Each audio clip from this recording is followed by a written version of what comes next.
भाई एक तबका होता है, जिस तबके को आप पत्रकार कहते हैं, जिस तबके से मैं भी आता हूं और मेरे जितने सहयोगी हैं वो भी आते हैं। पत्रकार कौन? वो शख्स जिसका जिम्मा है कि वो आप तक खबरों को पहुंचा दे। संभव है उसकी खबरें कभी आप उससे सहमत होते हैं, कभी असहमत होते हैं।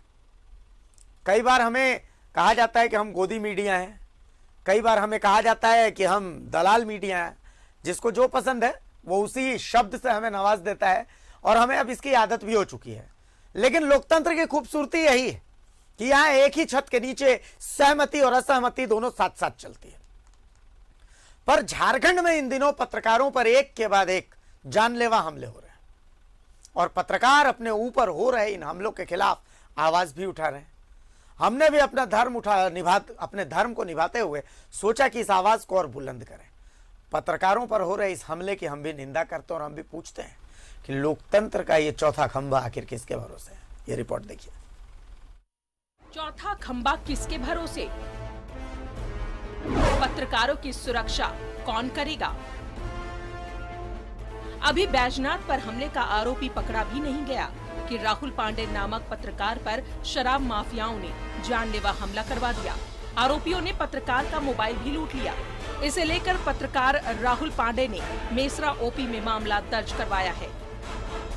पर आए दिन असामाजिक द्वारा हमला किया जाता है। हम लोग कहीं भी सुरक्षित महसूस नहीं करते हैं। तो हम लोग ने मांग किया है, थाना प्रभारी के द्वारा राज्यपाल महोदय को एक ज्ञापन दिया है जिसमें कहा गया है कि हमें सुरक्षा प्रदान की जाए और जो बैजनाथ महतो जो पत्रकार हैं उस पर हमला हुआ है, कातिलाना हमला हुआ है, उसका आरोपी अभी तक गिरफ्तार नहीं हुआ है। हम लोग अविलंब जल्द से जल्द उसको गिरफ्तार करने की मांग करते हैं और सुरक्षा कानून लागू किया जाए। राज्यपाल महोदय से हमारा आग्रह है और अगर जल्द आरोपी गिरफ्तार नहीं हुआ बैजनाथ महतो पर हमला करने वाले तो हम लोग और इस आंदोलन को आगे ले जाएंगे। इसके लिए हम लोग पुलिस, हमारी और मांझी की पुलिस पूरी प्रतिबद्ध है। आप लोग को कहीं भी सुरक्षा का कोई भी आशंका हो, आपको लगता हो कि कहीं से कोई आप पे कुछ हमला हो सकता है या कोई असामाजिक तत्व आपको परेशान कर सकता है, तो आप सबों से निवेदन है कि कृपया कर इसकी सूचना पहले से थाने पे दे दें।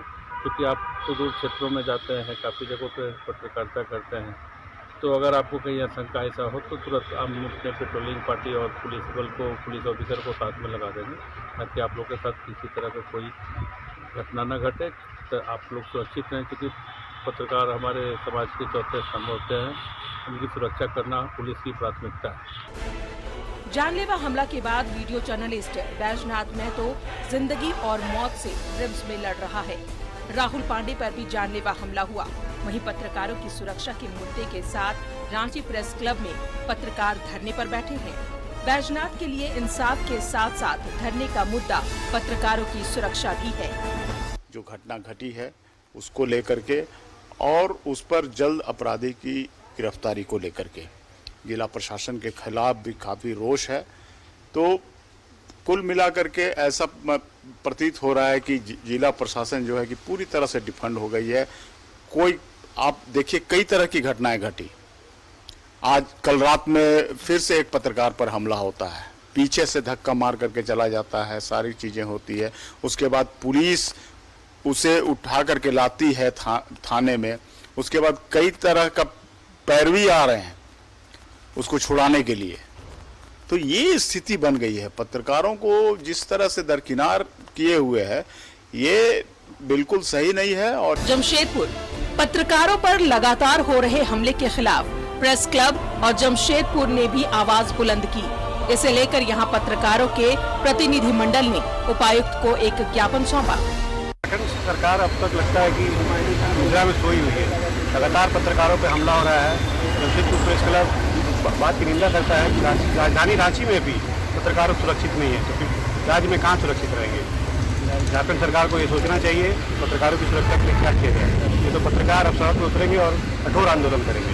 पिछले एक सप्ताह की ही बात करें तो कई जगह पर रांची में घटना हुई, सरायकेला में घटना हुई और यहाँ घटना हुई, तो पूरे राज्य के पत्रकारों में आक्रोश है और हम लोग चाहते हैं कि जो कठोरतम कार्रवाई हो, चूंकि पत्रकार अपने को सुरक्षित महसूस करे, क्योंकि पत्रकार ही सुरक्षित कहीं नहीं महसूस करेगा तो वो कैसे लोगों के जो जनता के दुख दर्द को लोगों के सामने ला पाएगा। इसका मतलब है कि कहीं ना कहीं पत्रकारिता को दबाने की कोशिश की जा रही है और इसका हम लोग विरोध करते हैं और कठिन विरोध करेंगे अगर ये कार्रवाई नहीं होती है। आज जो घटना हुई है उसके धनबाद प्रेस क्लब ने भी प्रदर्शन कर पत्रकारों पर हो रहे हमले का विरोध किया। शुक्रवार को पत्रकारों ने यहां काला बिल्ला लगाकर प्रदर्शन किया था, तो वहीं शनिवार को पत्रकार गांधी सेवा सदन में मौन धरना दिया। जैसे पत्रकारों के ऊपर किसी न किसी कारणवश हमला होता रहा है या हादसे के पत्रकार शिकार हो रहे हैं और पुलिस का जो रवैया है पत्रकारों के प्रति, जो अपराध हो रहा है, किसी तरह हादसा हो जा रहा है, एक ढुलमुल सा रवैया है। इसके प्रति संजीदगी नहीं दिखा रही है पुलिस। हम लोग चाह रहे हैं कि पत्रकारों के खिलाफ जो कुछ भी हुआ या हादसा ही हुआ तो उस बात का सच सामने आना चाहिए। वो तरीके से नहीं आ रहा है, पुलिस उसको इग्नोर कर रही है किसी तरीके से। उसके विरोध में आज हम लोगों ने मौन धरना। बेड़ो प्रखंड के आंचलिक पत्रकारों ने भी पत्रकारों की सुरक्षा को लेकर आवाज बुलंद की। यहां पत्रकारों ने बेड़ो थाना प्रभारी को राज्यपाल के नाम ज्ञापन सौंपा। अगर इस प्रकार के अगर हमारे पत्रकारों पर किसी प्रकार का होता है तो हम लोग त्वरित कार्रवाई की जाएगी और हमेशा पत्रकारों का हित रखते हुए हम लोग हमेशा पत्रकार के सामने एकदम तत्पर रहेंगे। चान्हो, मांडर और चान्हो के पत्रकारों ने भी पत्रकारों की सुरक्षा की मांग के साथ धरना दिया। उन्होंने मांग की है कि सरकार पत्रकारों की सुरक्षा सुनिश्चित करे। लगातार आए दिन जो पत्रकारों पर हमला हो रहा है, इससे एक तरफ जहां लोकतंत्र का जिसे चौथा स्तंभ कहा जाता है, वो स्तंभ कहीं न कहीं खतरे में दिखाई पड़ रहा है। दूसरी ओर हम सभी जो अंचल के पत्रकार हैं, जो बहुत कम मानदेय में अपना पूरी ईमानदारी से अपना काम कर रहे हैं, उन्हें भी अपना सुरक्षा को लेकर चिंता होने लगी है।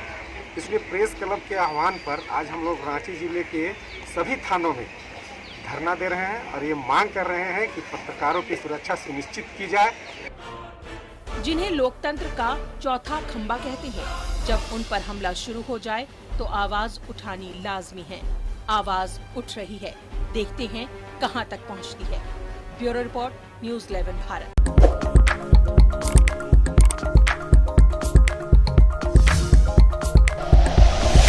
Like and share videos, subscribe करें हमारा चैनल और प्रेस करें बेल आइकॉन। न्यूज़ 11 भारत, सच है तो दिखेगा।